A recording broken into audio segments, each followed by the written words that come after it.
Rarely do you get people like us where like we are true music fans. Hard we like it, soft we like it, fast, slow we also like it, you know? What did he say? But I realized Singaporeans like the hard stuff, the hard and fast stuff. I think Bryan, yes, correct. That's what Anyway. happened. Hey, Yes, hey, come on, man! Don't embarrass the shit, Gen this Z, shit's man. Don't let everybody stereotype what Gen Z is, bro. No, bro, this shit's gonna get clipped, right? And then everyone's gonna come back to me and all the group chats is gonna keep on reposting that. Yeah. So I think both of you are like very well known for the communities that you have built, lah.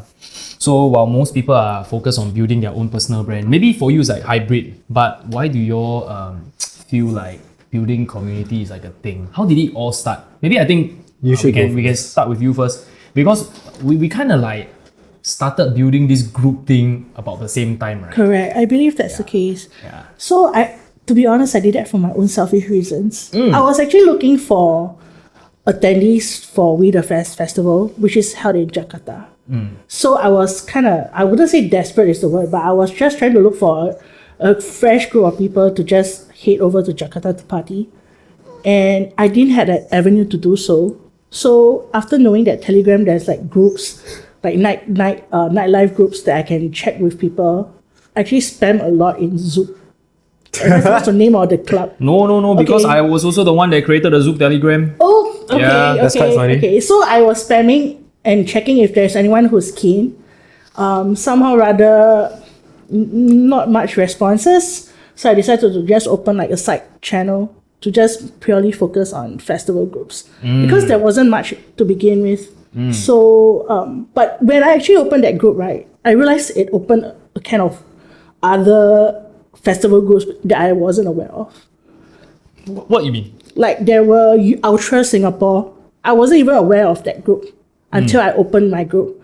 So somehow or other, there was just like a lot of referrals here and there. And then I was just like open to other groups. So I was thinking, okay, maybe my idea of creating this group would be just purely to create a safe space for people, like-minded people to just connect. And to also just sort of like hang around and see, if, who wants to adopt who for festivals. Yeah, so that was it. I didn't know there was an Ultra group. There's so many other groups that you are not aware of. Ultra was... Oh yeah, that was many years ago. Yeah. So I created this group in 2019, early 2019. Didn't the guy run away with the money in 2020? Correct. Okay. Lasted 1 year. Yeah, correct. Lasted You 1 year. even started DJing back then. I started DJing in 2020, right before COVID started. What? Before COVID. So my first gig, is a really funny story because it was right after O levels and I was transiting over to the JC period. Then I also started to DJ a bit, and then my friends are asking me, "Oh, do you want to DJ for a small party?" I was like, "Sure, okay, I'll do it." And then it was in Orchard. I think it's one of the first place, the council, at the CB there near OCBC. The council. Yeah, that council. place. Then she said, "Oh, it's gonna be very little people, will be fun." Then after that, I came in there within 30 minutes. Apparently, there were around 200, 300, close to 500 people throughout the night. Whoa. Yeah, the first gig. Sick. Scary. That is so sick. But what were you playing back then? Oh, back then I was playing probably the oldest version of the stuff that I played, which is a bit more tech house, a bit like Jonas Aiden, that kind. I was playing I was using a lot of reruns of Afrojack's set as well. So, Yeah. So it's a really big room-ish, back in the day, that kind of sound. No, his most recent Ultra set. Yeah. So it's a very weird it's that new stuff where people are starting to listen to. Right. Electro house, big room. Yeah, it's a lot more electro house though. Right. Yeah, I remember when I first created that Zoom group, right? Telegram wasn't even a thing, back then. Telegram wasn't a thing. Correct. And then after we created a Telegram for that, then we decided that, okay, because we have a night called Crowd Control, we also wanted to create this group. So that's why we created another group, supposedly for Crowd Control. But then I realized that if we created Crowd Control, then Zoom will keep the IP, So we created something more universal, like SG-based music. Yeah, so everybody can share their bass music inside there. Exactly. Yeah, Correct. and then from there, right, I found out that I think you were inside the SG based music or something like that. Correct. Then after that, then you have your own group, right, which I think is a very good synergy, because ours is just all about the music, you know, yours is all about the events, and it's like really can like do some cross promotion stuff lah. Yeah, exactly. So, to be honest, right, after creating the channel, I realized that COVID was it happened end of the year, and then I realized nightlife is just dwindling down. Yeah. And back then, I mean, of course, things gotten creative. People are like doing online shows and stuff. So I was just trying to like connect to different DJs, local DJs, and telling them, even though mine is just like a music festival channel, but feel free to just come in, promote your stuff, promote your music, and just, I don't know, do some collaboration, even though it's not possible to meet upfront in face to face. So just take this opportunity to create music during this time, you know. Yeah, So but who knew, right, that COVID is gonna like take so long, yeah, it took a toll, definitely. 2 bloody years. Were you affected by it? Very affected by it. You didn't hit the clubs at all, right? For 2 years. Almost died because of it. Why? Okay, like here's the story as to why I'm pest like whatever in like SPF. So basically, before I enlisted, I was working at the government, one of its agencies to basically manage COVID recovery sites. Okay. So I was managing that area, and I caught COVID at like the work site. For the first week when I was recovering, I was okay. Then after that, the day when I returned back, I couldn't breathe, I couldn't walk. Then I went straight to hospital. We didn't know what was going on. Then we went to like a few different specialists. I landed up with like one of my specialists, and then we did like the lung function test. I had like less than half of my lungs of that. What? You left less than half your Like lungs? my lung function was like less than half. I have the photo Till here. now?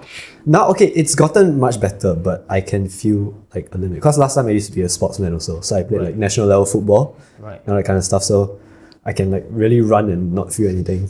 But What's your then 2.4 last time? like sub 9. Oh, 8 minute plus. Ask me. Okay. What's your what's your 2.4? Okay, let's not. My fastest, right, was actually only 907s. Yeah, I thought like That's lower than still so fast. lower than 9, right, is so insane, you know. Right. Lower than 9 is like a mental fight. Yeah, then that was before the vaccine was invented or what? That was Alright, I hope you guys are enjoying the podcast so far. If you are, don't forget to like and subscribe to the channel. It will definitely help the channel. And right now, back to the show. I kena after my second shot. Also, okay lah, it's not the worst. No, but we think it might be because of the vaccine. Yeah, quite a lot of people say in our previous interview also with Earl, right? He's also saying that the vaccine might be the one that's like weakening everybody instead of protecting. I mean, they lie about the efficacy results. So Oh damn. That's another like whole nother topic, man. I don't want to. If we- I don't want to open that bottle. That can, man. If we go down there, like, wow, this is gonna be like 4 or 5 hour podcast already. But like, probably we can talk about like about your side. How did this community? Of course, like I think back then you were new, and then you are not getting bookings, so the natural thinking would be like, why don't I make my own events? Oh. And that's probably why you created the. For me, yeah, 100%. That's like absolutely right. Because I was looking, for 2 years, in a sense, like right after COVID, around 2022, 2023, that period, I was just going around asking people like, oh, what do you think of like these kind of events, this kind of stuff. So like one of the things that I asked a lot was about the boiler room stuff, because you know, Fred again, he released his boiler room late in 2022, right? Yeah. Then it popped off. But I was wondering why no one was doing it. The rest of the world was doing it. Right. Then I also asked, I think, was it Hazel's guest list? I said, why is she not doing it? Then she said, oh, I'm very scared of equipment. Don't know whether I can find the right DJs. And a very big risk. I was like, no, I'll just do it, but I have to wait for the right time, you know. So I like took a while, and then I waited for like the scene to get a little bit fed up with like all the same stuff. Because you know, there's that point of time where all the collectives are popping up, like culture is booming also. Right. And after all of a sudden, like everybody starts saying, oh, they're all playing the same music. They're all playing the same Spotify stuff. Then I waited like 2 weeks. Actually, I wanted to wait longer before I posted TikTok, but then I was bored, and then I just said, okay lah, fuck it lah, just post it. Then after that, 33,000 people watched it. Like 2,000 people messaged me on TikTok, asked me, when is it happening? Then within 5 days, we did it with my uncle at Skyfall, because he owns the place. So how did this like what was that TikTok? It's not about you DJing, right? It's just like you talking to the camera. No, it's not. It's basically just a video of me when I was in Amsterdam with my friends and all of us partying on the boat. And the text is just like, I'm thinking of throwing a free like rooftop party and stuff. Then like some like probable details at the bottom. And then everyone's like, oh yeah, we gotta go for it. I'm so fucking down and everything. Then after that, people started DMing me, asking me, hey, do you want to collab? Hey, do you want to do stuff? And that's how I met a lot of the other DJs, a lot of my partners and some sponsors as well. But the most important one that I met was Emilia, who's my manager for this event. Who's your manager? Emilia. Amelia. So she's part of RE Media and stuff. And then there's also Regina, who's also a part of that. They've been amazing in helping me do this. And basically, like the reason why I chose to work with them instead of everyone else is because like when I put out the TikTok and then everyone was saying, oh yeah, we can help you bring people to your event and stuff, you know. You can really, but I was like, I don't really have that problem, you know. Like I don't need you to like I've really got the TikTok here and then they all want to come already. They're all already flooding the Telegram. You just want to leech off me. So like what can you do? Then after that, I send in that reply, you know, like, so I don't really have that problem. What can you do for me? Then they all like silent, then left on C.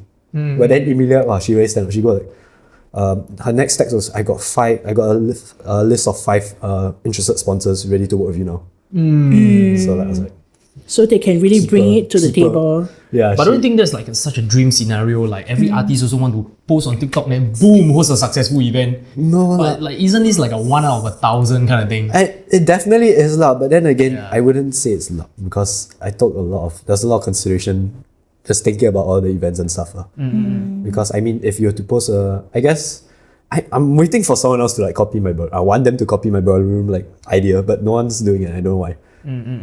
Because like I don't know. I mean, like, isn't Tough Club doing Boiler Room? They have a 360 DJ console. No, I know. I was there at your show. I was like, yeah, that is the house event. I was like, we need more of this, and then no one's doing it. That's the original Boiler Room, what I mean. Yeah, so it's kind of sad, but I mean, it's just you and us, and that's it. Yeah. And I also think it's just how the Singapore nightlife scene is like, because everyone is just so mainstream. I'm not trying to say that your music is mainstream, but I'm just saying the general crowd, in general, they just like the top 40s. I mean, we had this discussion before. Yeah. They're all about top 40s, and they're still listening to hits that are like famous, like maybe 2010. Yeah, exactly. That's like what, 14 years ago? I don't know. So the music, I mean, nightlife music is not progressing, I feel. So it's either you are like constantly trying to keep up, or you are just trying to stay at where you are comfortable at. And then there goes the creativity juices of all the local DJs, because they have to play the same stuff over and over again, and then it compromises their creativity at the end of the day, which is sad, because I think at the end of the day you guys also want to try coming up something new, right? And you guys want to keep things fresh, but it is a huge step for us to convince the crowd to be like, hey guys, how about try something different, try something new, like let go of the hits 14 years ago and just embrace the new music, embrace the new kind of. There's so many problems with this, because if you keep playing the old shit, right, then people that's creating new music, right, they can't sell the new music. You know, like sell as in like play it and let people accept it, you know, syndicate it in movies. There's so many problems with that. Yeah, and I don't know, who do you all think it is to blame? Who's the main culprit? Is it like venue owners? Don't want to make a loss? Definitely. I mean, I'm sorry, but definitely they do play a part, because at the end of the day, club owners just want to sell bottles, right? I mean, that's the cash cow. Yeah, it's the CMT method. It's the truth, because like I did some thinking with some people. Yeah, the CMT turnover like a week is like in the 6 digits. A week. That's like more than some like normal clubs in a month. Correct. I'm pretty sure you did your research as well. So do you think like this is like what kind of caused them to have that like people view them as like low class, you know, because it's just they don't care about the arts, what, you know? I don't. It's all 100% commerce. I don't think so. I think it's a mix of just a lot of bad things in the pot. Right. I think it's also entertainment. How much entertainment value you are going to bring and who your target audience are. Yeah. Yeah. Like nowadays, the generic crowd in maybe for example Zoop, are all the teenagers, right? Marquee crowd, maybe slightly older with more spending power. Samtu, maybe those who just want to drink, have cheap drinks and just have a ball of a time. I want to say a name, but I don't want to say the name. Yeah, but are they really into the music? Are they really for the music? I'm not sure. Yeah. No, Yeah, I think correct. they're all, You know? they're all mainly here to drink. Because Yeah, exactly. like realistically, I spent so many nights like sober at clubs. They like start like Are you a sober person? whenever I Sing. perform, I don't drink. So like what you notice, like let's say for example you go to some clubs like Cherry for example, it's not even 12 and there'll be ghosts passed out on the floor. So like it's a very like I guess like in the previous podcast that you did also, the drinking culture is really just about getting fucked up. And I guess that has a part to play in it. But yeah, I guess for me like I did a lot of thinking also. It's a mix of like having KOLs who are stuck in the past, and also venue organizers and venue owners who are also, they like the idea of taking the risk, but then they're comfortable with like the amount that they're earning, so they don't have to take the risk. Correct. So then we're just stuck in this place where like we could, but we don't want to because we already have a working system for them. Correct. So That's right. it is what it is. That's why I guess independent like collectives are like doing quite well now. Yeah, correct. You are allowed to have your own voice. But then the thing is like if you start to play at like bigger clubs, right, and then they will have like directions for you. They will like, hey, don't play this, don't play this, don't play this. Yeah. Is that possibly the reason why collectives are thriving in places like Ikigai and Tough Club where they don't tell you what to play? Oh, definitely. Because it's like like when you do TikToks and you see everybody doing the same dance, and after that someone comes up with a new like stupid audio edit. Yeah. Then everyone suddenly flocks to that one. It's the same sort of concept lah. Like Right. once everyone starts to do it, it just becomes noiser. And when you do something new, let's say like for example like with your revelry as well, like your 50 years, that show was amazing, especially the big screen. You've got apparatus doing their thing as well. All the hard soft fans all just boom straight to apparatus. Yeah. For me, like mine's a mix of like everybody lah. I don't and like I guess for everyone it's just we all got our own small little niches, but we're all still interconnected in the sense that we all still want to be unique. Correct. That's why you always get this same community of people who always support this, and then after that they bring in their own people because they themselves are also very avid like club goers, festival goers and stuff. Correct. So like I can see it start to pick up. That's right. Do you think it's going to be the downfall of underground venues if they start doing bottle service? Because clearly bottle service is the one that drives the profit margin. So like for example, you look at a Zoop versus you look at like a Ikigai, their profit difference is per night, it's probably like 1-0 the difference. It's like a multitude of 10. Yeah. So do you think like if Ikigai or any underground venue, right, start doing like bottle service, like proper legit bottle services, right, it's gonna like kind of affect the artistic integrity as a whole? You want to answer this one? I do not think it will affect their artistic integrity at the end of the day, because at the end of the day, everyone knows it's a business that they need to run. Whether they want to start a bottle service is entirely up to them, right? How they want to actually engage the DJs, I feel that it's two separate things, because at the end of the day, if they feel like they are comfortable working with this group of collective, I feel that bottle service will not affect the kind of people they bring in on board to perform. Actually, I don't really agree. Underground, You don't? I definitely disagree. Disagree? No? Yeah. Am I Mainly because wrong? like you see a underground people lot of the cannot new, one, yeah. no, like just I guess like when you look at like clubs or like just say event venues in a sense, right? The ones that perform better are the ones with less tables. And when you do bottle service what again? with less tables, The one with that do better, like let's say vibe and night wise, like just like as a I would definitely more dance come floor, back. less tables. More dance floor, less tables. More dance or less. And like when you have tables, right? And let's say when you're buying a bottle, you expect a table. Okay. So I mean, it's a good thing because like when like let's say a club or you're going very high at night, you can go down to your table, you can sit down. But then, like what for the 12 to 10 people there, you take up space for 50 people, and that not only kills the vibe, it also like creates that weird like superiority, like complex and mismatch. Yeah. Oh, I know where you're coming from. I know exactly where you're coming from. Like I mean, you've talked to Don also on your podcast before. I was talking to him about it also, and he also like agrees as well that like the more tables and like the more like standing tables you have, the more it just becomes like a siam tu and like just a drinking session because, I mean, you'll be tired lah, but then again, because you got a table, you just rest and they just don't do anything, they just drink. Then the energy becomes low, right? The crowd energy becomes low because people are lounging around. Yeah. That's true also. Yeah. Yeah. So, yeah, lor. Right now, I think I'm in a very unique position where every month I'm working with the most mainstream venue and the most underground venue simultaneously.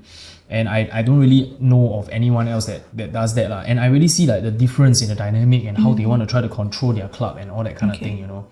Yeah, I guess underground club is like they won't control the music, but they want to see your reputation, your repertoire, what you have done before, that kind of thing. And they will like open their doors to you. If not, they are usually they're very closeted. Yeah, they don't, But how do they sustain in terms of business-wise? I mean, I'm just curious because I don't do business in the nightlife, but I'm just wondering how are they sustaining? You know? I foresee, right, in coming 2024, they are also looking towards more of like drink sales, bar sales, rather than tickets. Because the fact is, most underground people, right, they get fucked up somewhere, and they'll get tickets and come in and don't buy drinks, you know. And the tickets, that one might be my bad. Huh? That one might be my bad. Because after I posted the free entry, then I posted the $7 entry tickets, everyone started dipping their prices. Because remember, let's say Drip, Maki used to be $80 per person. Right.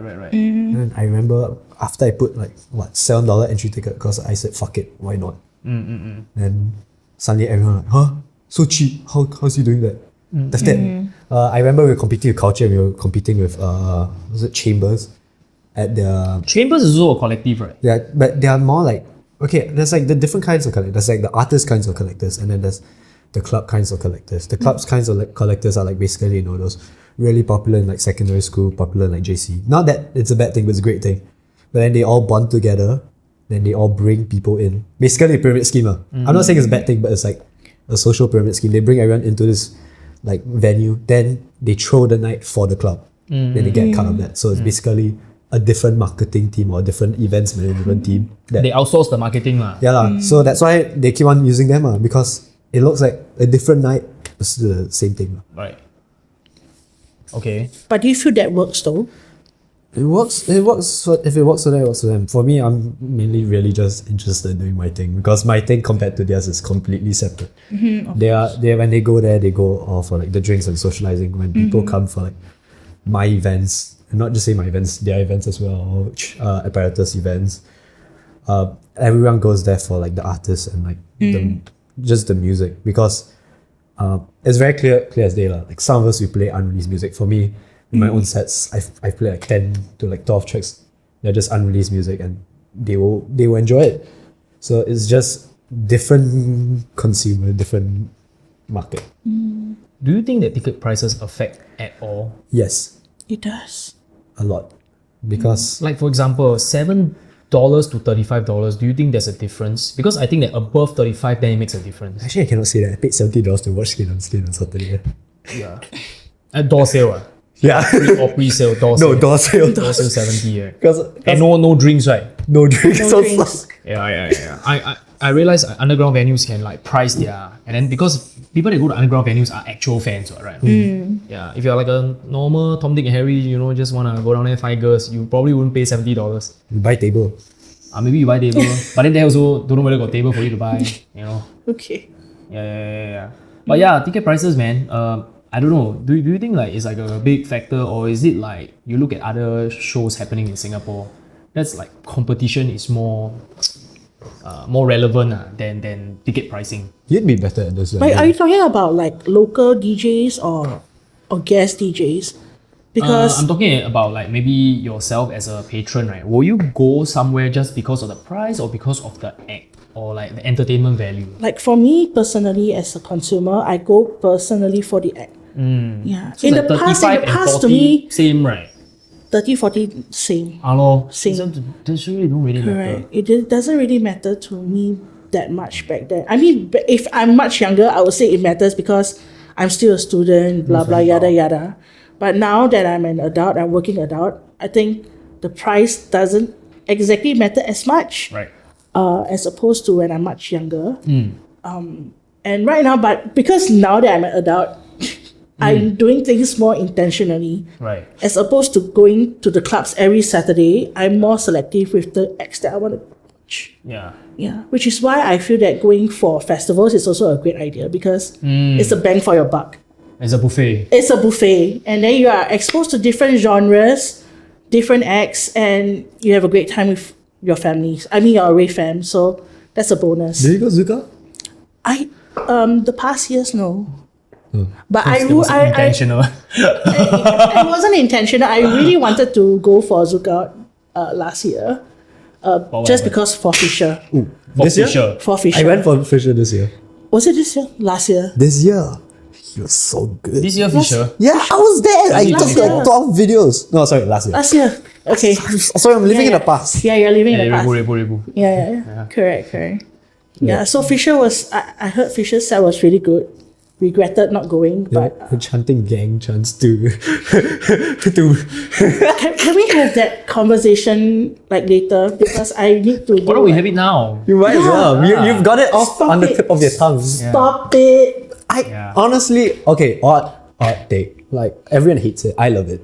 You love it. Okay, cause like culturally, right? Everyone has their own thing. That's like one of Singapore's big things. And like how you say, like one of the problems with I guess Singapore, like a bit too sterile with everything that we do. A bit too sterile. Like you get like everything has to be very clean. Like when you party, right, you cannot party with the noise very high. When you party, right, you must dress properly, you must like wear like 4 layers, make sure no one see you, that kind.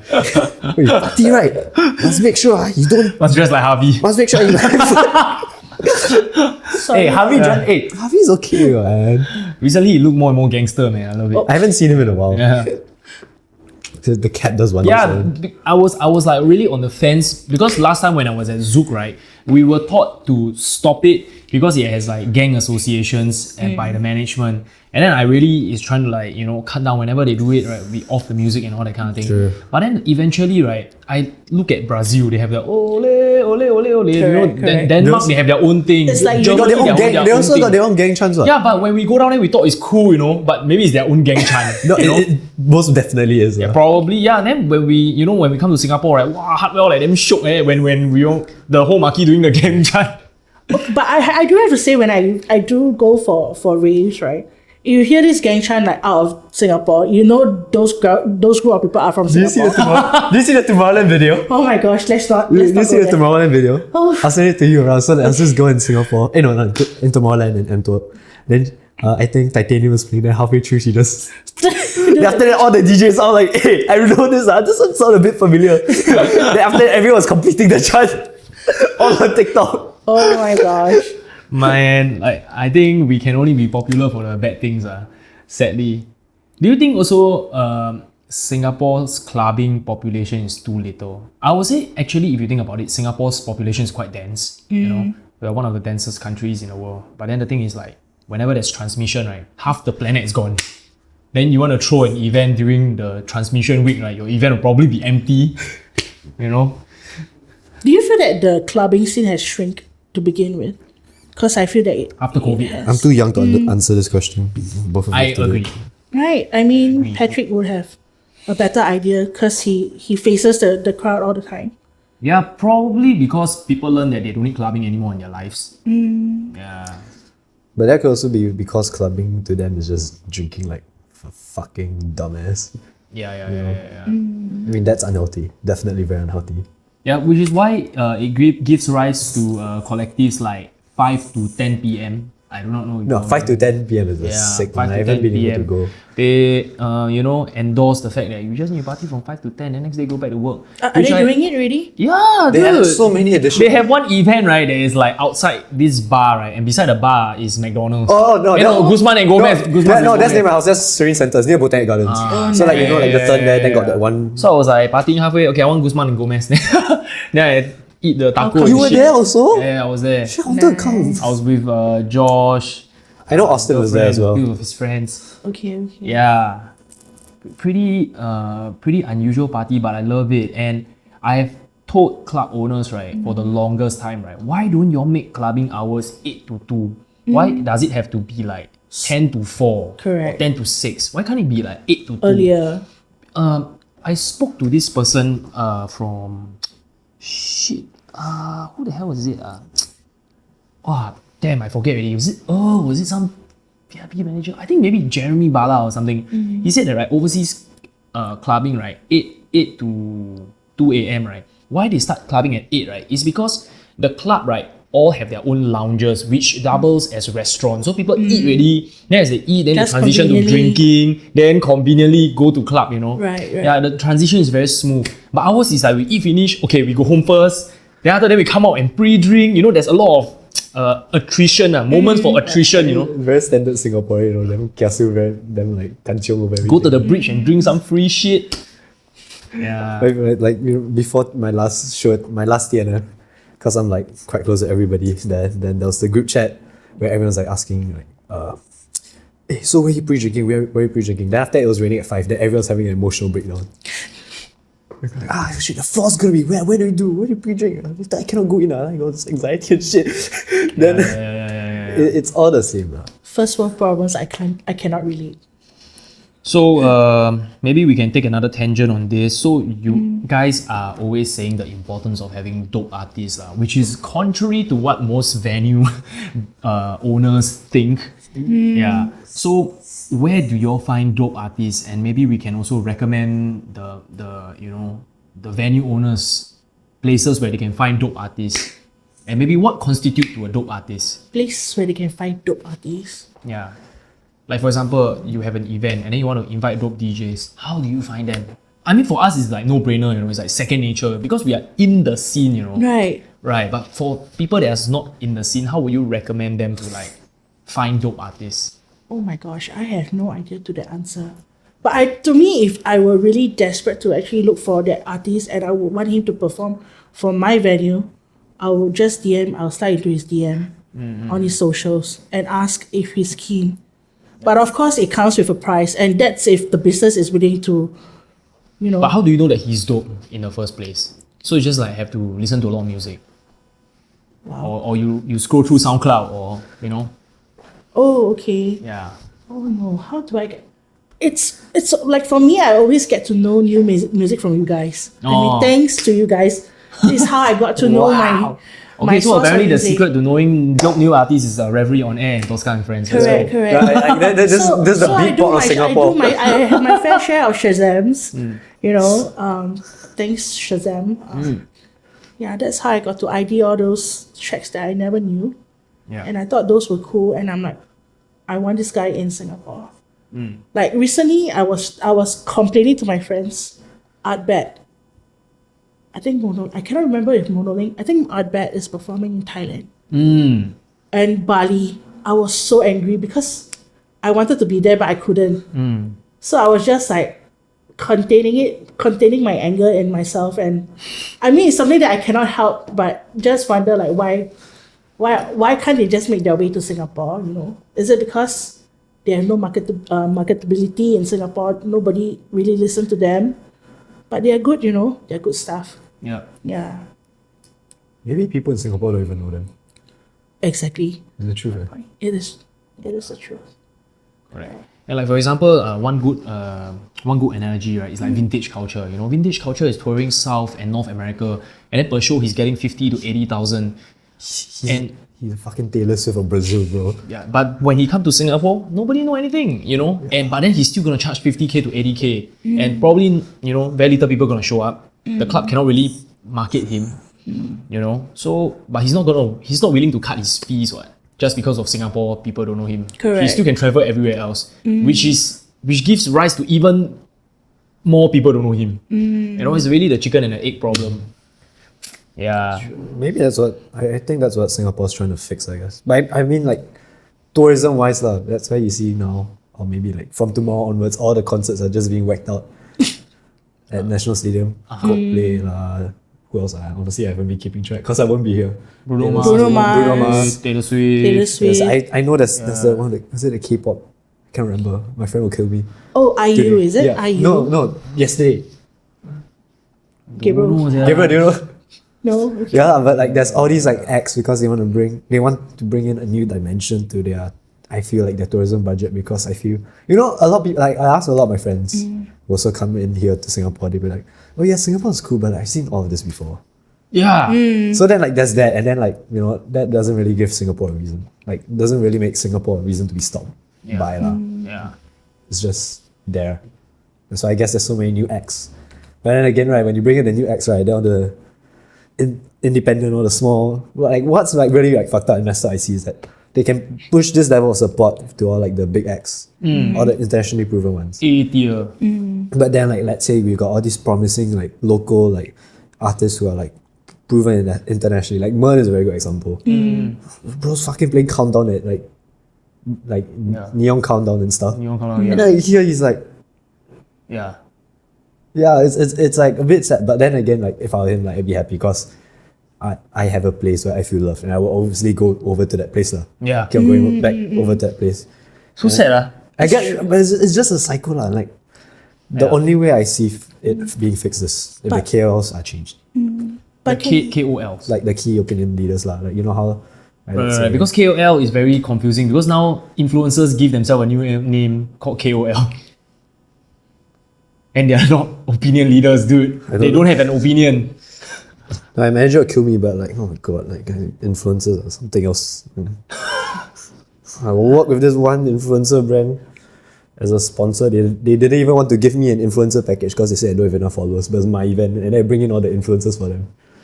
Then after that, they got under police investigation because of their subscription scandals and stuff. Damn. I don't know how deep are you willing to go with this? I don't know. I also don't know. I'm thinking of the consequences as I'm speaking right now. Especially- I don't know. I don't care. Honestly, if this was like behind closed doors, I've just got like. Okay. But now we'll be political. I need to keep the peace, not for me, but for my friends. Yeah. So maybe we can. But can I just ask, like, let me interject. Yes. Like, since you're talking about bringing artists to Singapore, what about your stance in terms of you being a DJ, local DJ? Have you thought of venturing outside of Singapore? Get your name out there. Yes, but it is very difficult because you practically have to live in that country for like a couple of months, get to know the people, So I feel that physically going down, right, to do the grunt work should be more of a manager thing or a booking agent thing. If you want to like, oh, I want to play in Australia, then I physically go down to Australia. You need to build relationship with people. That probably takes years, and then you start to get booked. For me, I'd rather build my brand and then let it spread, Yeah, that's what I feel, because at the end of the day, I want to position myself as an artist, not a promoter. Yeah. So we always think that, okay, I go down, make friend, and then get the show, right? It's easy, right? But then it's a lot of effort. And you can't be at 197 countries at once.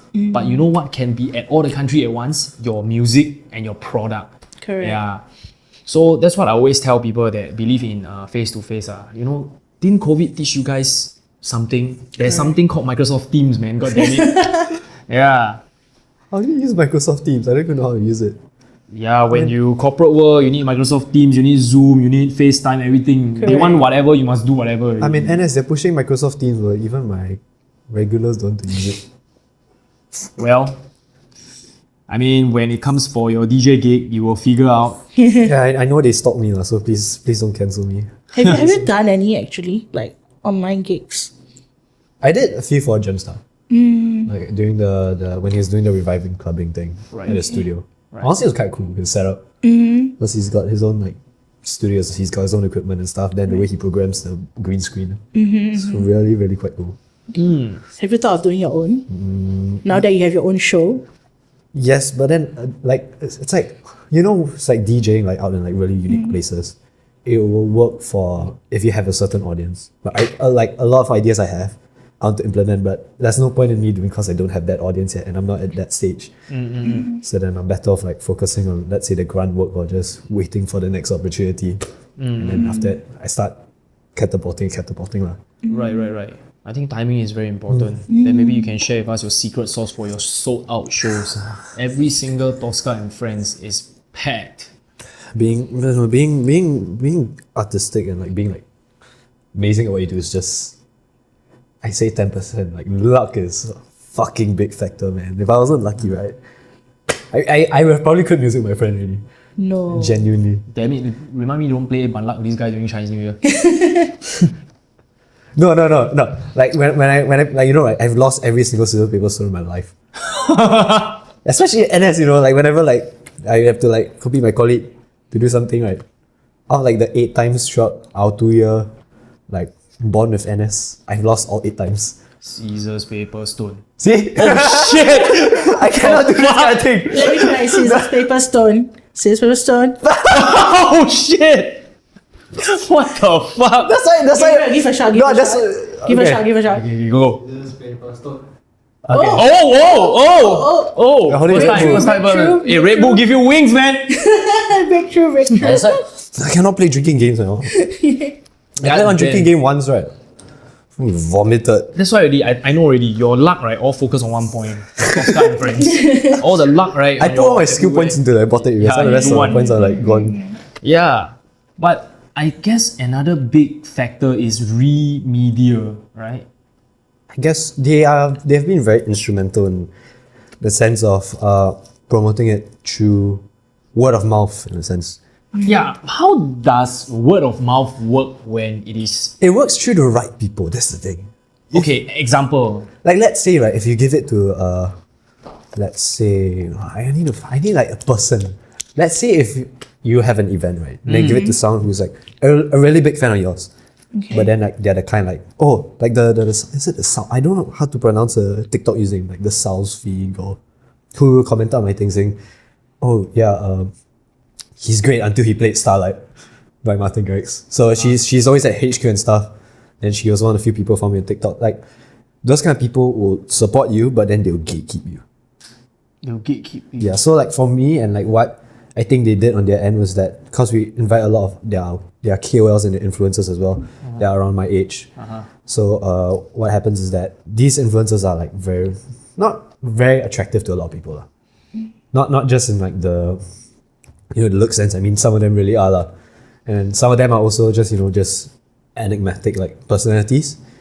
Then it's just that they see that they're there and then their friends will talk about it. After that they will talk about it and stuff. Right. That's how like it starts to Snowball. So we started to stop it around TNF3 because we didn't really see like the need to like expand more, because like then we going into like the clubbers who like want to get fucked up, just want to go there, drink a bottle of tequila, maybe. So for 3 TNFs, you got influencers. We invited influencers over for free lah. Right. But then again, like it's the same thing as guest list and stuff. Yeah. But like I can confidently say with the $0 in my wallet, for as many influencers I've invited through guest list, I've invited the same number of people who've been with me there through day one, through guest list also. So it's a very, very like nice balance of like influencers through word of mouth, people through in the community through word of mouth. Then that blends and hybrids into like one like big circle. Then they'll be like, have you ever heard of like Toska and Friends? Oh yeah, my friend was telling me about it just then. And that's how like it always happens. That's like my last event, some people it's their first time coming in, and I met one of my super old like secondary school friends, like prefect era time. Like I used to be a prefect, can you believe that? I used to be a counselor, and then I like he met me and he's like, oh Bryan, I'm just coming for your show, right? And I was like, yeah, how do you find out? Oh, like my girlfriend actually found out about you. Then she was talking about it, and then I looked at you and I said, hey, that's you. Then like it's the same thing that happens. And it's just not for me, it also happens for a lot of the other artists as well, like Forte, Austin Record, Government, Stream Mafia, Vidix, Kaye's, Black Box as well. And I'm sure the same thing happens for you. It's all like word of mouth, and that's like the biggest, like the best form of like promotion and marketing that can be done. Because you can do all the stupid TikTok promos and stuff, but like if your friend tells you it's a great event, then you're like, maybe I'll go. But I feel like networking is important in your circle. And also one thing that I noticed, right, is how you as a DJ or musician interact with your fans. Okay, I wouldn't call them fans, but your followers, okay? So the more attention you give them, I wouldn't say like attention like, oh, let me give you a hug, not that kind, but like, sort of responsive to that. Yeah, reply your messages. Yeah, so you give them that kind of interaction that they are looking for. and you just try to promote your stuff, the more they're keen to, be closer to you. Sort of. That's like the Katy Perry method lah. Very, very in touch with the fans. Like Katy every Perry. single Katy Perry does Katy that. Perry reply to every comment one until she time out. Then she stop replying. I see. Yeah. Yeah. So I think it's that additional touch that actually, and that additional, like, how should I say? Parasocial relationship. Yeah, sincerity, that actually gives them that, I don't know, But warm and fuzzy it feeling. makes more sense. Like, Right. You get what you mean. Like, okay, for me, like, you know how there are people who, like, their DMs like fucking like 99 open unread messages, that kind. 99 unread messages. Like, but then it's the kind where like they'll purposely leave it on like unread, like when you end off a convo. Like, I cannot be that kind to like not end off, but I have to open every message and then be like, it sort of like makes sense. Say you want to build something, you want to build like A relationship. community. You want to build fans, right? Fans want to Right. know you for who you are, and it also makes a lot of sense, like say future planning, or let's say event wise. When people, like, let's say they want to come for your shows, they don't come just for your music, they also come for you. It's different. It's also another like unique selling point because they're coming for you.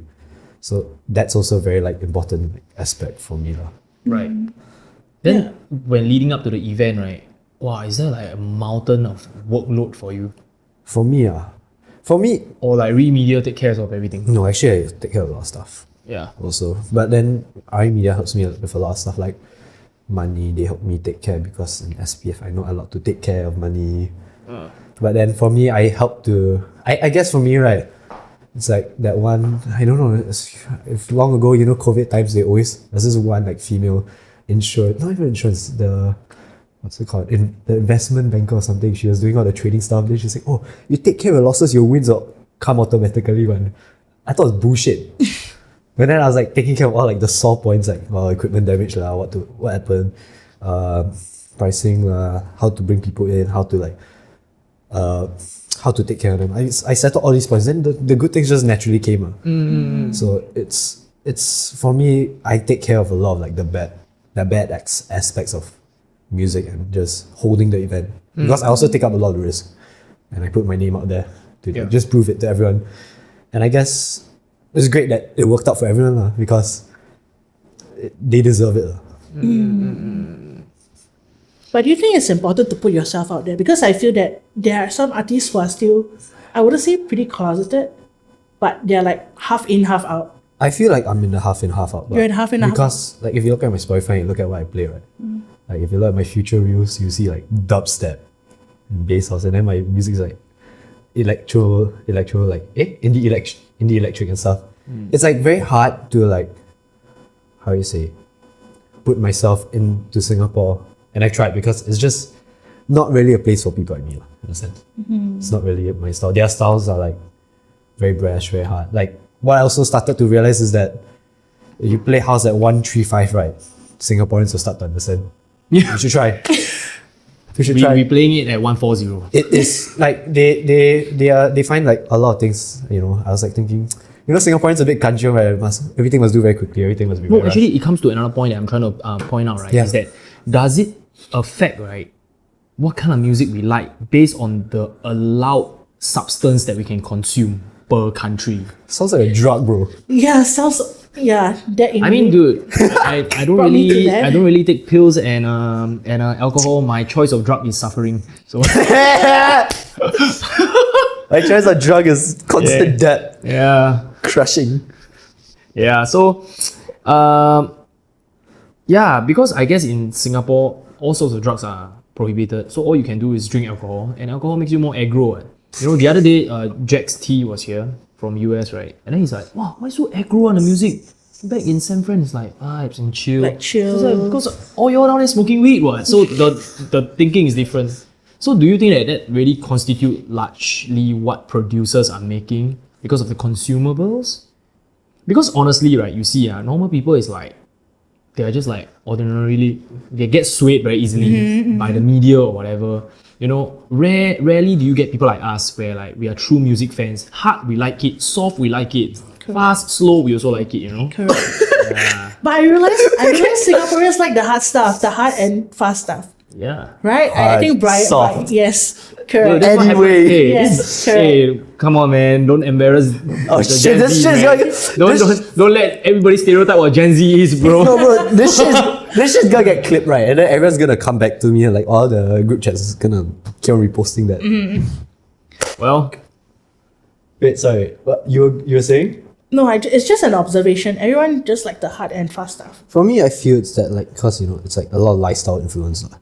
And I say our lifestyle is just a lot of stress, a lot of A lot of working. work. A lot of work. So it's a lot of pent up agitation. I mean, perfect to see is how like I see parents teach their kids. There's just a lot of shouting, a lot of stuff, which I mean, I've definitely grown up in a household. But it's just reminds us of hard style. it's just like like people will be I guess they want when they go out to like artistic like nights and stuff, they want to just express themselves, and like the first thing that's off their mind is that that stress. Yeah. And I guess the fastest way out is just just hard style, dong dong dong dong dong, or like Or actually, how culture nights brings like sing out loud, Yeah. sing your hearts out, kind of. that's something culture. I really like commend culture for doing, because like it is really they hit it right on the sweet spot for every single event they do. But that's what I realized. That's where all the COVID kids went to. COVID. Yeah, all the COVID kids that Oh, my era did lah. not manage to go to the clubs, they all head to Yeah, culture me lah. nights. Yeah. Oh yeah. Okay. Sorry. You. Yeah, you. But I mean, I'm Yes, not sure if the definitely. observation, but this is my observation. Like culture night came out when COVID happened, and then it became so big. Yeah. So I just realized, hey, everyone is just like singing their hearts out. I mean, it sounds fun. It's like a huge like a karaoke kind of situation. That Would you sounds say fun. that culture has taken away a huge portion of the clubbers from mainstream clubs? no. Like they are- Mainstream? You go like in first. a way that they are doing it better, like their sing along is better than Zouk and Marquis, something like that. Do you see that? But clubs play club music. They don't really play songs to sing along with, or Total songs Recall. that people can relate to. I mean, Total Recall, yeah, sure, Mambo Total Recall. Jumbo. Yeah, those are the hot selling nights, no? Hello? Oh, Hello? but the other nights, not really. I mean, you guys know. You guys can observe yourselves, right? Vera was here, right? He was on podcast. Huh? He was on this podcast, right? Vera, no, not yet. Eh? Yeah. No. He was on. It was on another podcast. He explained it perfectly. Okay. Okay, yeah. It was please. the one I will quote him. He said he holds like events for the people who go to bed at 12. Okay, why? Why? But That's it's Selling. like, all the very quiet studious people. Uh-huh. Then they want to try clubbing, but it's like they want to go clubbing, but they don't want to have like the bad parts of clubbing. So it's all like the A-star people, all the people from all the elite schools, they all go there, congregate. And after that, they go there. And because they're all very like New to the club. new to think, the only things they know are like Taylor Swift songs, like emo pop. So emo our pop. night is like advanced clubbing. I honestly for like Singapore, maybe Yeah. maybe, because like a lot of the tracks, right, a lot of people are like, huh, what track is this? They're like, this track is out since 2020, you don't know what this is. Like when Fisher played like Anima, like was it Anima, the one where like the model is going like the Talk to me when you have achieved music black belt. yeah, he played that and then everyone's like, huh, what track is that? I was like, you don't know, it's over TikTok. It's the one where like Yeah. But I mean, like, music's supposed to be like all inclusive in the beginning, lah. But then the thing is, like, it comes to a point where it starts to get boring because it's the same old thing over and over and over again. And then slowly we start to become more experimental, and that's where we start disconnecting with the mainstream crowd, right? but that's why it's good for us. Yeah. That's why like it's like sometimes you want to change the scene, Right. but sometimes you also don't, because like you want them to like keep on running until like it fully just dies. Then after that you will be in control of that hostile takeover in a sense. That's what I'm betting on. Very conceptual. Can you give me like an example, like a physical example? I don't really have a physical example, but I have an idea of what's happening lah. So like, you see, I don't want to name drop, but I'm going to have to, like, like Sherry, right? Cherry, the club. Cherry. Oh, Like some nights are like really good, but then some Saturday nights that where I've been, there's like no one there, and then it's like weird lah, because I thought like it's a very like happening Happening. club, and then like everyone would be there lah partying, because some nights are like really like everyone's there. yeah. Then some nights are just like like apparatus, the takeover had more people inside the kitchen than in the main room. That kind of shit. So it's like, I can see it starting to happen. Then when these people, like, they don't feel like going out anymore, it will start weeding out the people who like aren't going to be like our potential future customers. Because there are some people like in that mix of like, those very, very like basic club goers who want to hear like, let's say Charlotte the Wit stuff, Sarah Laundry's kind of stuff. Because those kind of people are popping up because of the balloon and because of all of the other like TikTok videos. Right. It will start weeding out all of that. And then once you get those core new like foundational members, and then when let's say the clubs die, that's why they're all starting to do like all the underground techno nights and stuff. Yeah. So like once like we reach that point where we can easily do that takeover, we will be the new KOLs in that new wave. Yeah, because we've been doing it before it's popular. Yeah. So I'm anticipating a new wave happening. I can see like all the people who will definitely be like the new wave of KOLs. It's just a matter of time how long the current KOLs can stop it from happening. Or they evolve. Realistically, I don't think they will evolve. They're just stuck there. I see a lot of them are heavy drinkers. So is drinking like negative? I feel for me, it's Negatively like, impact your performance? for me, it's like, I get you have like some people like, when you perform, especially to like a lot of people in the club, you tend to get anxiety. For me, it's like not really that big of a problem, but it gets to the point where, right, the dependency is like same thing as taking drugs and stuff. Right. This starts to not just fuck up like your like what you want to do, also starts to fuck up your day life. Then your day life fucks up your night life. So it's a very like compounding effect. That's why like whenever I perform, I strictly just don't drink. Maybe after I perform. Yeah. And yeah, it's just I can see how it takes a toll on a lot of people. Because when you're alcohol, you start to think a lot of like crazy stuff, and then like I see all the Instagram reposts and all the Instagram stories of some of the KOLs. A bit scary. I guess like different people got different reaction to alcohol. So like for me, whenever like some of my close friends come, right, and then we start to like do ridiculous amount of shots, like wow, the night is just suddenly, why like so fun? Suddenly, why like titanium like sound extra nice today? It's how your body reacts to everything. Yeah, man. I remember when Earl, right, was like senior VIP manager, and then we had that policy, but Zook stopped it. But last time at the end of every month we have to clear our ENT. So I clear, then maybe I had like 60 over shots. Then Earl was Jesus. like, hey, why so many? How are you alive? Just another 30. Then we're like, what the fuck? then I remember it was like myself, Matt Jester, and then my girlfriend and a few people, and Earl. And then we had like 98 shots. So it's like a tray and layer on top of another tray, layer on top of a tray, layer on. Dude, and then right, we drink until like we like pass out. Only one tray gone. Hey, give the bitches. Just keep giving people until right, Matt Jester is so wasted, right? We somehow managed to psycho him, right, to buy all of us. I think maybe 6-7 people Korean BBQ. Then end up he spent like $500 some shit.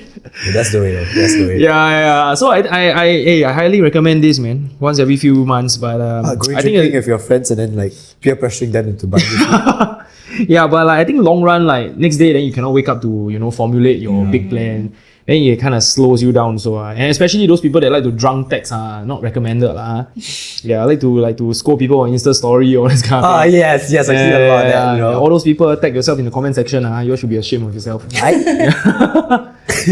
Yeah. So okay, so you're hosting your final TNF, right? And then you're gonna move to Australia. Can you tell us a little bit about your grand plan, your master plan?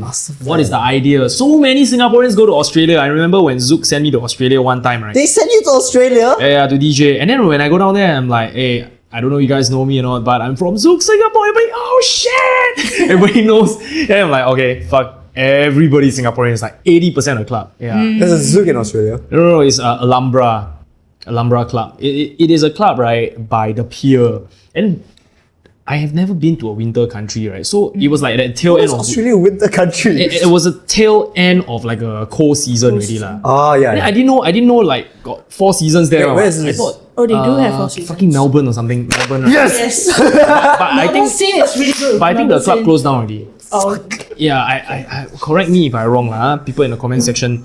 But then when I was there, then I wear t-shirt and shit. Then end up it's like fucking like I don't know, like 10 degrees or something. I nearly died. Yeah, then I faster chong into the club. Okay, it was warm, and then I start the performance, right? Then everybody just down there, all want to hear hardstyle only. The end. oh, Yeah. that's Melbourne for you. Bro, I can't lie, right? I've been talking to so many people on like on Instagram and stuff. They're all like, oh, it's either DNB, hardstyle, or like like the house, the 120 or 110 kind of house. It's those three. Oh. You're either on a beach, in a festival, or like in a nightclub.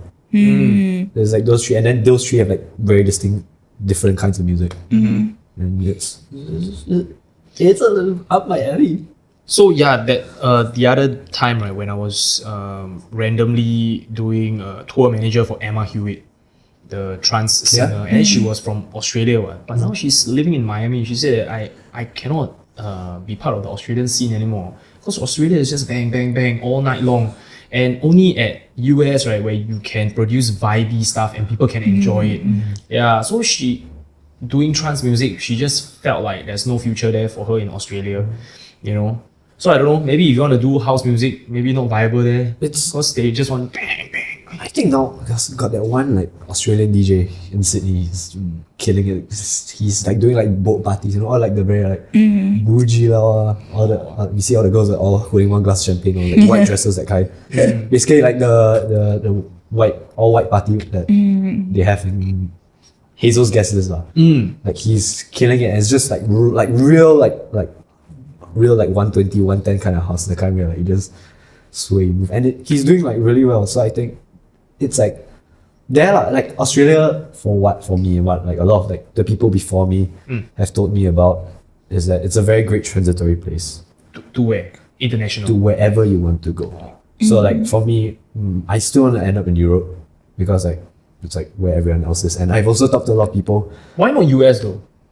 A bit dangerous now, and also because in Australia I have more links, so it makes more sense to take it one step at a time. No, as in like why you want to from Australia go to Europe and not to US? It's because it's more dangerous. US is more dangerous, and like from what I hear, it's like it's how you say, it's a bit like it's not going to. I feel like it's not going to be the scene that's for me because it's very like industry plant, very pop related. You get what I mean? And like for me, okay, like, as a producer, I'd be fine because I definitely love You to work for one of the industry plants. Yeah, but the thing is that like realistically, like would I want to be doing that long term? Like no, I'd rather like let's say like with TNF also, I'd rather be doing these events for free by be playing my own shit than like having and getting $10,000 a month. But then I have to like make stuff that I don't like. It's a lot of like just psych, I feel. And yeah lah. Yeah. Okay, maybe you can talk a little bit about Dave Anonuevo. Anonuevo. Dave. This guy's a fake fan. I'm not a fan, dude. Fake friend. Fake person. He doesn't even know your name and he's asking about I'm not his friend. Who the hell is he? Dave is a very great person. I know that you guys are like trying to troll each other every time online. Like where you are like, I don't know how do you put that, like bootlicking him and he's like enjoying it. And then like, it's like a back and forth banter or something like that. Oh no, everyone's like, oh my god, Dave, you're so great, the best distribution manager ever. Will you talk like that to your friend in a normal No, day? it's just like sarcasm, like you get what I mean? Yeah, nobody know both of you. I'm like, what the hell? It's just like glazing for like fun. Yeah. Because like Is that your love language for No, fuck no. no. It's like like when your friends get a bit too successful, then you need to start humbling them a bit. Because I know some of the stupid shit that he told me that he was planning on doing. So I'll be like, Dave, isn't that the person with like X amount of like revenue after signing who? That super popular one with how many million streams on Spotify? I was like, and then he was like, oh yeah, it's me. And then like he'll start like, it's, I guess it happens like, to everybody. Yeah, so this guy is like the Philippines department of Spotify or something. No, he has his own like record label called Unstable Records, and basically how that started out is that he used to be a producer as well. Right. And then he was producing for Warner Music, if I'm correct. Yeah, so him and a few people. That's how I met him. Then we went through some events and stuff. Then We are talking about music as like how, you know, realistic can it be in Singapore. This was right before the JBL Martin Garrix Academy. And then he was telling me that he was going to quit and then he was going to start doing it like properly, like a business. And I saw the business plan, just told him, fuck it, just do it. Because like it's solid and I can see that, like, you know, you have the connections and you have the way to do it. So you should just go for it. And then he started branching onto the Philippines, like where he's based. Yeah. Because it's Filipino. And I cannot lie, the Filipinos make some fucking amazing music. Yeah, like fucking talented.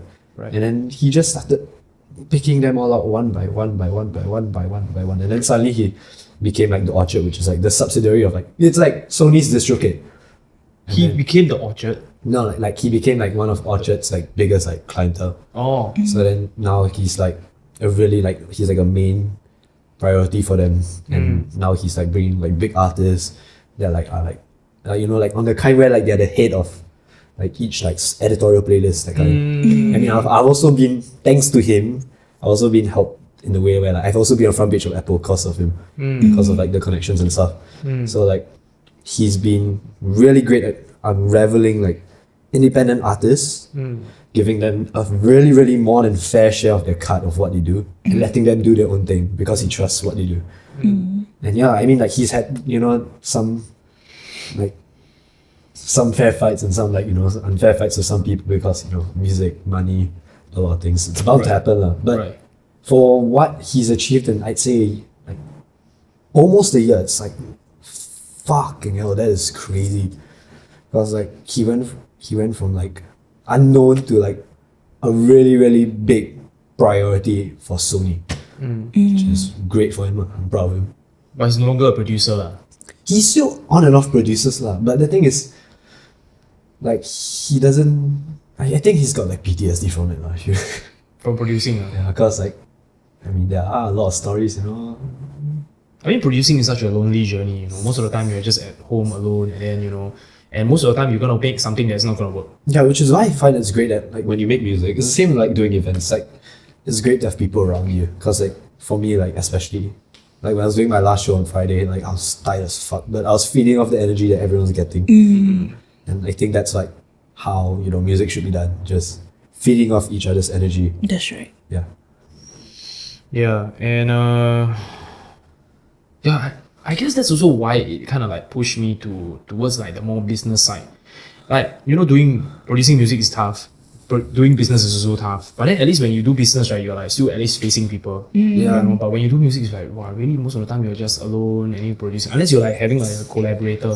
But if you have a collaborator, also have a problem whether you can gel well with the person. Yeah, there's a lot of problems as well. Yeah. So that's why nowadays I find that doing business is like more enjoyable. But at the end of the day, you know, the true passion is still music. We have to get back there. You're just doing music face to face with people lah. It's just, you know, standard. You want to do it with people, but then because it's Singapore, it's hard to do it in front of people or like with people, because they all have their own ideas, and then some ideas work, some ideas don't work, and some are arrogant, some are too arrogant, some are not arrogant. Some don't want to push out their great ideas because they're too quiet about it. Some push out their honestly a bit like crazy ideas that definitely will not work. So it's just a lot of mixes of like, you know, I feel people who just don't have the space to be themselves. Right. Which is why TNF is also so great, because like especially for me, right, like if I wasn't like part of this community, I'll be like super closeted, because I hate being around like most Singaporeans, because they're all like very judgy in a sense. They're like, they don't really like appreciate you, or they don't really think much of you until other people see that, until they see other people respect you. And like I kind of don't really fuck with that. So I kind of put myself where like I'm loved, and that's the same for all the other creators there. Like walk your own path kind of situation. Yeah, like all the videographers, the managers, the art, like the DJs, the producers, everybody, they all congregated. They just said, you know, like they're asking me, oh, can you like shoot for free? I'm like, oh, sure, go ahead. Like, you want to get a portfolio off of it, just go. And some of these people, they shoot for art, they shoot for a drip. Like Junie is a fucking amazing example. Anonuevo came to me in TNF2, sent me the most amazing photographs, and now he's fucking wanted by everybody. Yeah. Yeah, I've been watching your reels, right? Your high resolution reels. Is he using iPhone? No, he 4K? uses a camera. Like a But then it's not camera. somebody using. Whatever you post is all by him. It depends, because for me, right, I like to give everybody a chance.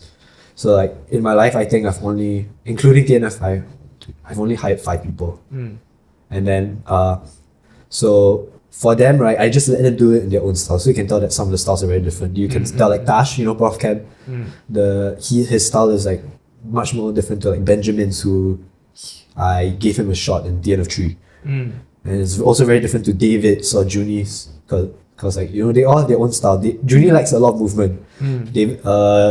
Benjamin's like very clean. And Tash is a lot like moment focused. And yeah, it just helps to, how I say, discover these kind of like talents. So next, yeah. So maybe y'all can give us some advice on how we can take revelry to the next level, man. All of you guys are like regulars at revelry. Yeah. When I'm allowed to go. Yeah, we are hosting our events and we're doing our podcast and we're also doing a radio show.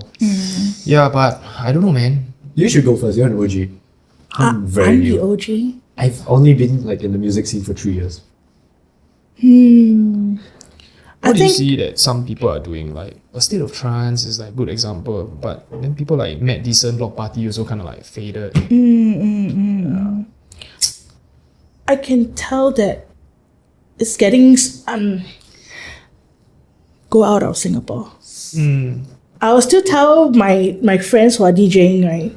If the Singapore scene is so still, I'm sorry, it is still. Just get out of Singapore. Explore, because it gives you the space, and I don't know whether you know the right people. You have to know the right people, right? As discussed earlier. Yeah. Just get out of Singapore, explore, and see what it brings you. Yeah. At the end of the day, you guys are doing your own music. You guys want to explore certain genres. Singapore might not be the place. I mean, sadly, but after observing for a long time, I realized that people are still stuck in that era where they just want to hear things they want to hear. Anything new? Maybe 20 years later, probably. I'm so sorry. Sad. That is a very sad truth. I mean, I've spoken to a few DJs here and there, and their sentiments are very similar. You know, they feel like people are still stuck in that part of music. I don't know what you call that, but if you want to just explore outside, get out of Singapore and do your thing. I mean, there are some DJs, local DJs that I've seen trying to do that, and it worked for them. Name a few: Wukong, Inquisitive, Mern is also doing that as well. Trying to copy like literally all 3 of them. Yeah. Who else can you name? Those 3. Yeah. And there are people who are trying to put themselves out Ronnie there. Cheng. Sure. Sure. Yeah. Yeah, they're just putting themselves out there and just exploring what the space has to offer. Yeah. Yeah. But yeah, Maybe that's a start. Putting yourself out there, going overseas is like an easy concept to speak of. It's a very easy thing.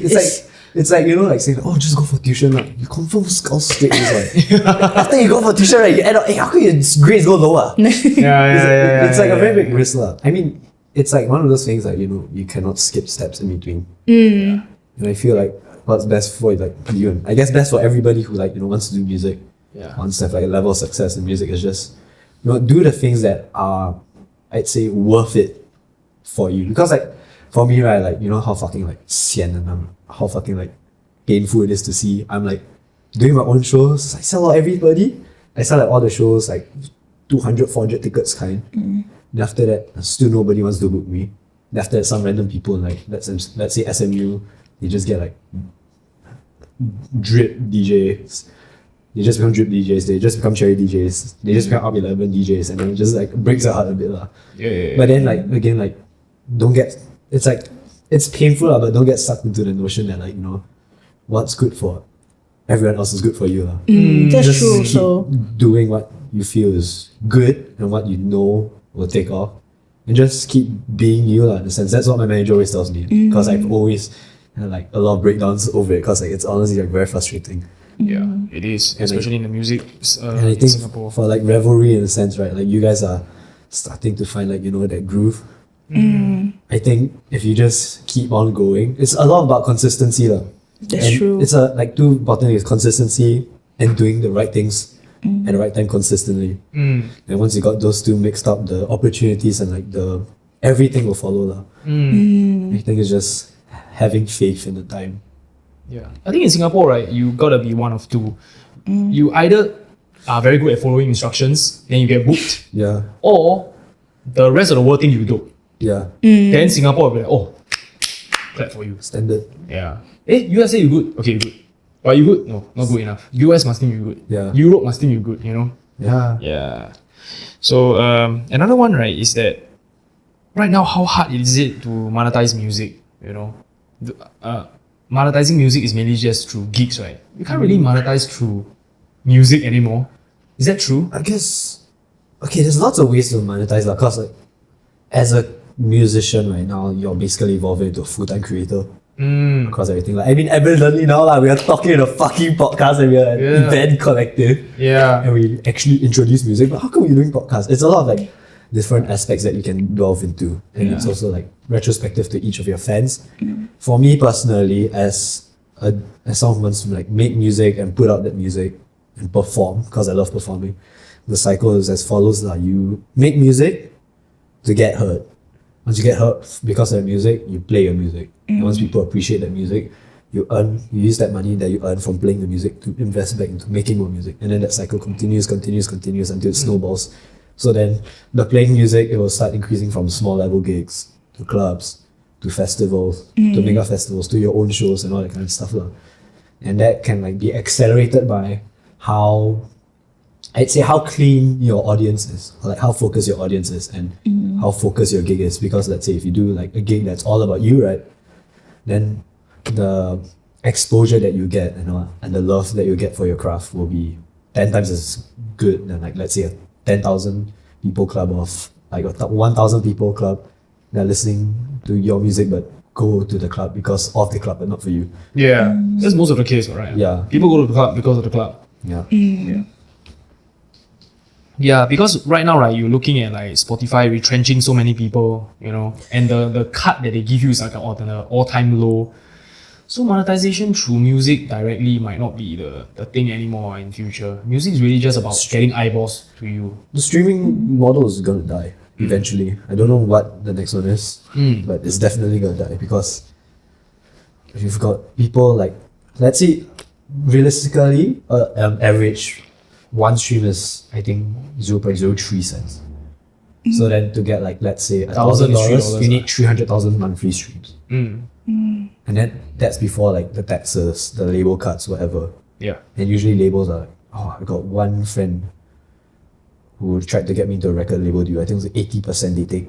But that's standard. That's pretty standard. No, it's not.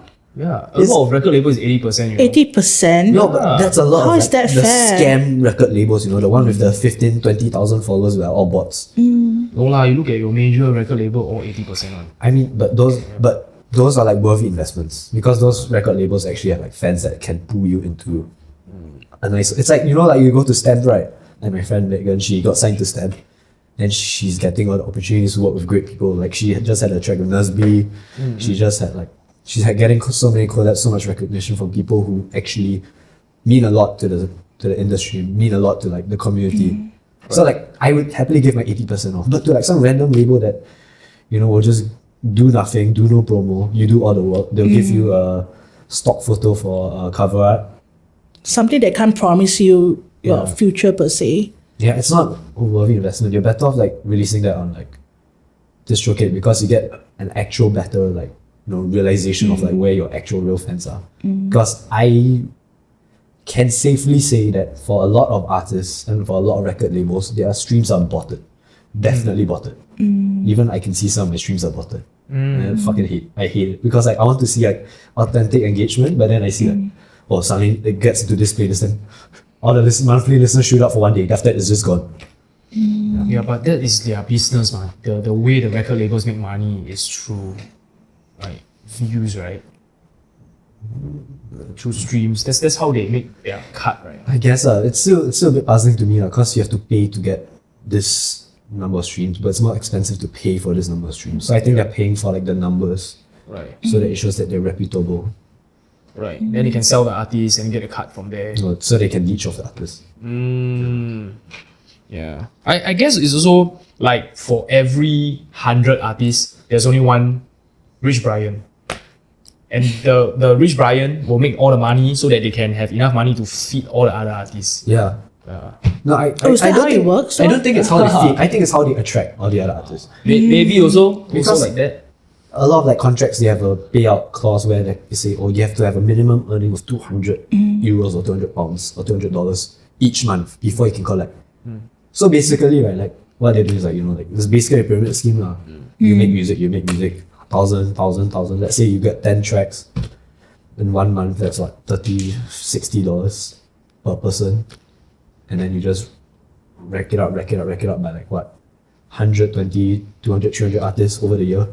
That's like very mildly decent like revenue coming in. Yeah. Yeah, so like that's what they do. They just stack everybody inside record deals. Yeah, but the thing is, regardless of whether the song pop off or not, right, they still have to pay their staff. True, Yeah. but I know from a lot of experience, especially with like a lot of the people in Singapore, they know they do not pay their staff. Wow. So that's crazy. It's a lot of like, that's why there's a lot of record labels that you see right there. If you look at some of the Singaporean artists, especially like some of mine, some of like Lloyd's, who's like Lovekey, some of like other people's ones, like you can see some of their tracks, right, suddenly get taken off because the record label just gets, what's the word? Gets dissolved because of some like internal fallout. Right. And it's always because of money. Right. Yeah. Yeah, that's why the challenges, man. And right now, also with the rise of AI, do you think that learning the art of making music is important anymore, or people should just focus on programming? I think, what do you think? To be honest, I still frown upon using artificial intelligence to make music, because then what about you working hard to make a piece of your own? Yeah. A piece to call your own, I mean, obviously that's like the faster and smarter way to get things done within a time frame, but at the end of the day, you take pride in your work, right? Yeah. So with this, I feel I'm not a fan, to be honest. Yeah, because using AI, what if they are actually using other people's work to fund yours? Yeah. How is that fair? With reference to In terms of the world of art, I don't think it's ethical. Yeah, but I don't know. What do you guys think? What do you Yeah, think? music kind of fucking funny though.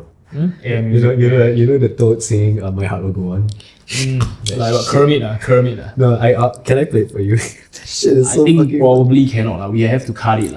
Why? Because later copyright. No, there's no copyright on TikTok. Yeah.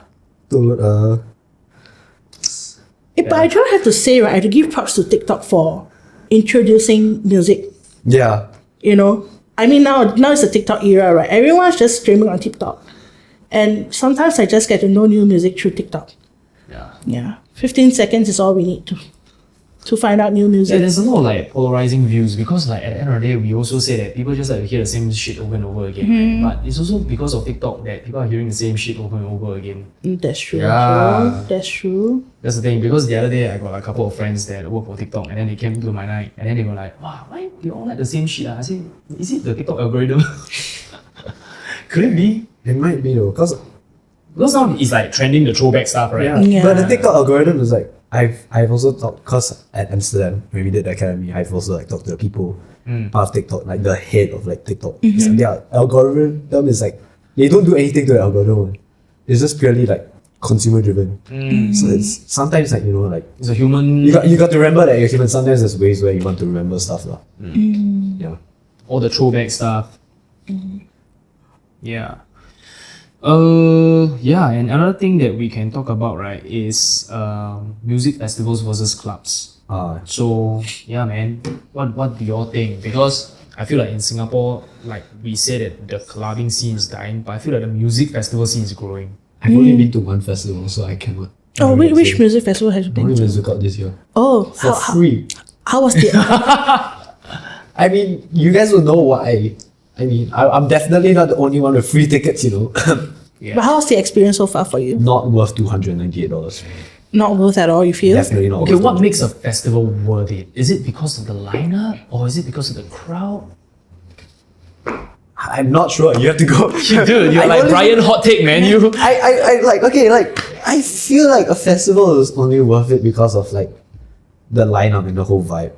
In the sense that, like, you know, it's a different experience. You're going out there. It's like a culture experience, you know, like when you fly out overseas, you want to experience something. You go to a festival, is to experience like a unique blend of artists and how like night progresses or how different artists take on their acts. That's why Martin is so like wanted everywhere because he has his own lights, he has his own shows, he has his own team that choreographs all of the music together. He also has his own like show specific songs that he doesn't release outside and he can only be heard at like his like shows, which is why it's people want to go there because they want to hear stuff that they already know is there but it's not out yet. It's like, you know, those like really like Yeah, like Dimitri Vegas, Like Mike, they have the hum, the song. They play for 1.5 years and they release. yeah. Yeah. It's all those like special moments that I feel make a festival. And I also feel that festivals is an escape, I feel, for every individual. Is it because it's From- more immersive compared to a club? It's definitely more immersive, and you're allowed to be whoever you want to be. You can dress freely, and nobody's going to judge you for what you're dressing. Really? Can dress for you? I thought about dress code. No, I don't have Festival no. is where people go ham, man. Yeah, festival you can go ham, and nobody's gonna bat an eyelash on you. That's crazy. Yeah, that's crazy. Could be, And I it don't gives you think the I- freedom of doing whatever you want to do. Yeah. When yeah. At the end of the day, right, like for example, if you look at like a rock concert, right, everybody going there, because it's Coldplay or because it is like, AC/DC, Metallica, they are just there, right, because they are looking at them play, they are performing, But DJ performance is technically we're just mixing two records. We're not doing like some rocket science or whatever. I mean, the same thing could be said about like, that's what's happening a lot on TikTok now. They're like going, rappers just rap over their own songs. What are you even doing? They're like, we're rapping lah. Yeah, they are. Like, some people, they take it too literally. It's all about like, being in the moment. And they feel like, there's some people who are just still critical and then they take away like all the good stuff because they only think of that one small little ache. Yeah, so back to like this DJing thing, right? The difference between that and like live show is that like what Skrillex said, right? I'm doing some simple DJ mixing, right? But whatever I do, right, creates the real performance, is how the crowd react, right? And that is the show. Yeah. Yeah. That's true. And yeah, the festival is the, whereas like if it's a singer, right, Ariana Grande is the show, Yeah, but for a festival it's the crowd and how they react, how they do left, right. Wow, like 20,000 people. So I guess maybe this is what's lacking in Singapore.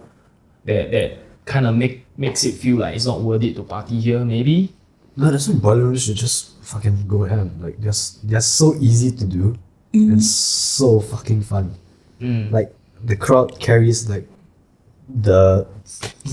energy like 90% of the time. Yeah. Definitely. Yeah. And like, it's like, when you go clubbing, right? It's, like for me, I find it a bit weird. Because like you're there and then the DJ's all up there. And you cannot see shit. And then like whenever you're like, let's say you're clubbing with friends and stuff, you got your circle and stuff. Yeah. But then you're facing each other, you're not facing a DJ. Yeah. So it doesn't make sense. Yeah. It's like the ballroom, like I guess you putting yourself in the middle of that circle Yeah. and then everyone, including yourself, becomes the vibe. Yeah. So I think it's the best of both worlds. And I think honestly that's a really good way to progress forward. Not just for like my events, for everyone's events. Like, fuck it, just steal my thing. I want people to steal my boiler room idea, but no one's doing it. Well, that's like originally a boiler room concept one. Yeah, I mean I stole it. It's not about who did it first, but who did it best. Yeah. Correct. Yeah. So let's see, what do we have now? Yeah, maybe we can talk a little bit about JBL. How did they find you? Oh, okay. This is very interesting.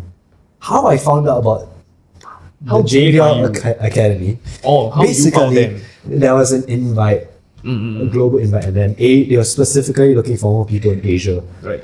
to join this Amsterdam Academy with Martin, JBL, STEM Records.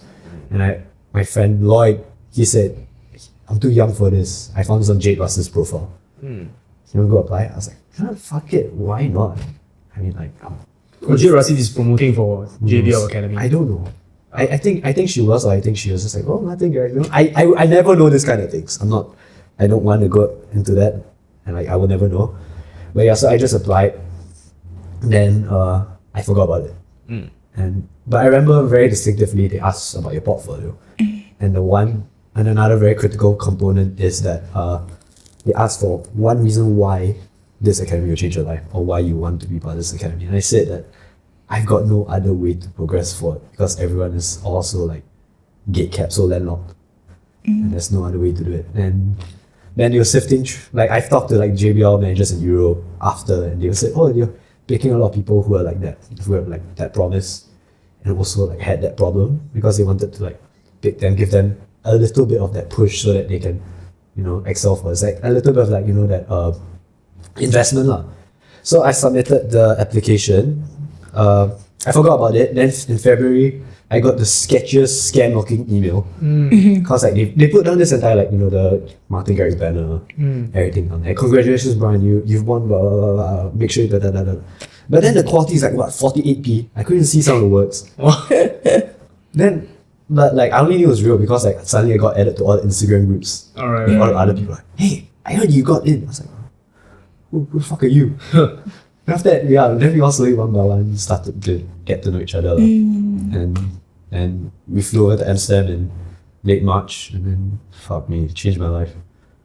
Got to meet some of the most amazing people that were there. Does it help to be an extrovert? Honestly, It seems like everybody there is an extrovert when I saw your Insta story. no, the thing is, right, there was a very, very big divide because people in APAC, right, because our flights are like 16, 24 hours kind of. Yeah. So we arrived one day earlier. Ah. And then we're all like, you know, fuck it, we're here. Let's just enjoy. And then so we all like Free flights. We got the free flights, free stay, free food. 2 weeks. 1 week. I can also safely say that it is coming back next year. The announcement will be late February. So like it is a very, very, it's a fucking life-changing experience. Yeah. And I didn't just get to meet like Martin, I got to meet fucking Virgil van Dijk. Was there. Do you need to be like 18, 20 years old to You need to be minimally 18.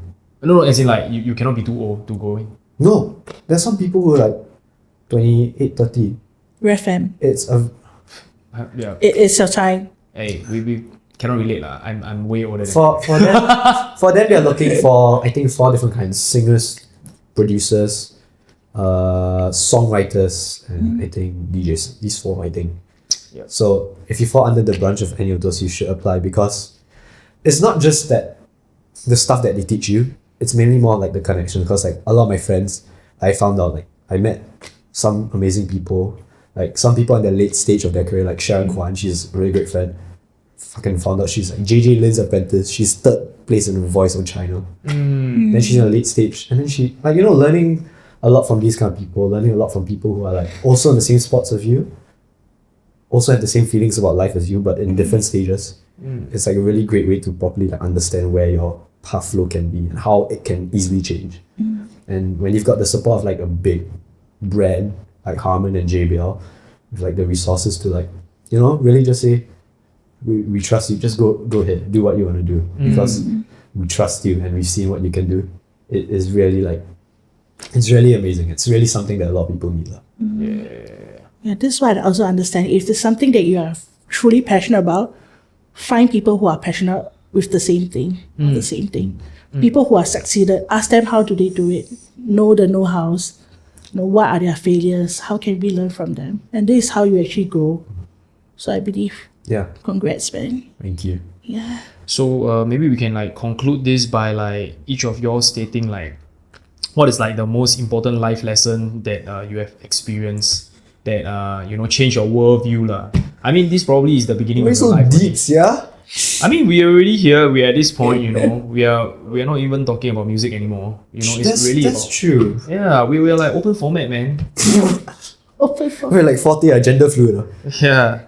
So Genre fluid. yeah. So yeah, maybe we can start with Cheryl lah. Like, what is like some, you know, important life lessons that allow you to cope? Because personally, right, when you are DJing in a club, every night there's a highs and there's a lows, you know, and sometimes you've like after a party then you feel damn depressed, you know, that kind of feeling. You know, how do you like keep yourself like collected Yeah, I know like because I've been like a resident at the biggest club in Singapore, and it's like every day is like, you know, yeah.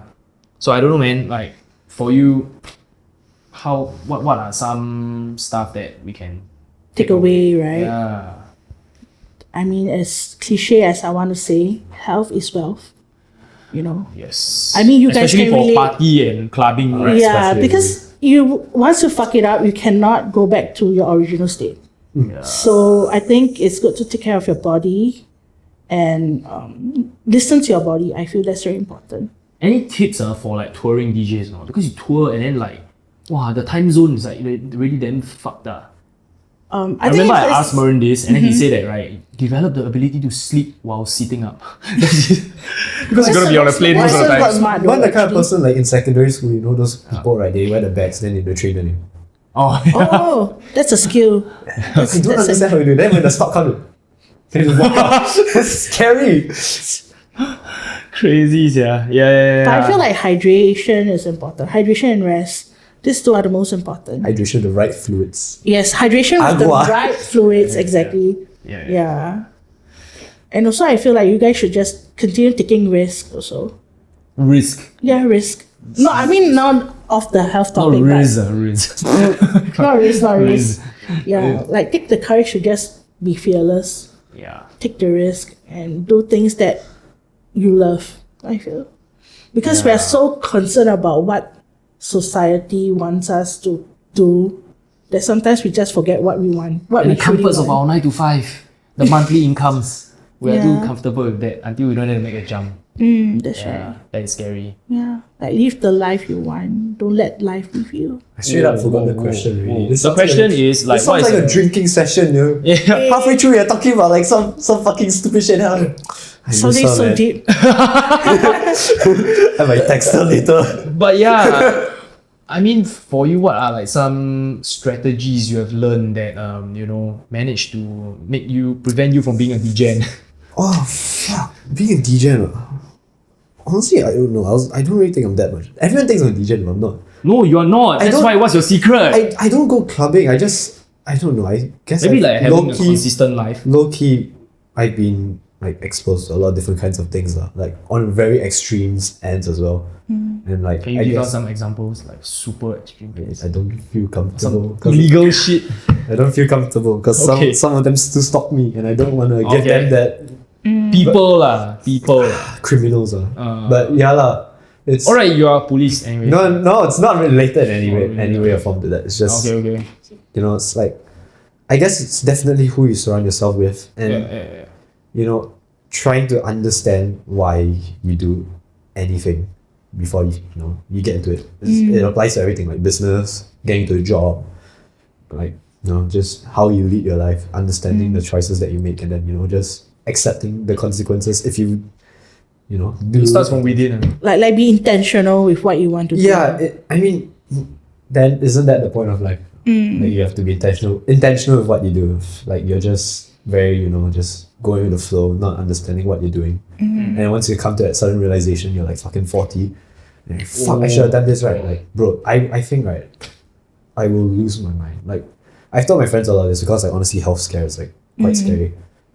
And I've like, still, it's like a very on and off thing. I told them, like, I'd rather like not sleep and like continue doing what I'm doing and die early than like live long and then like prolong something but not do anything. So I guess it's a lot of doing things with intent that really matters to you. Great. I think that's it. We have covered everything. Thank you so much. Peace out.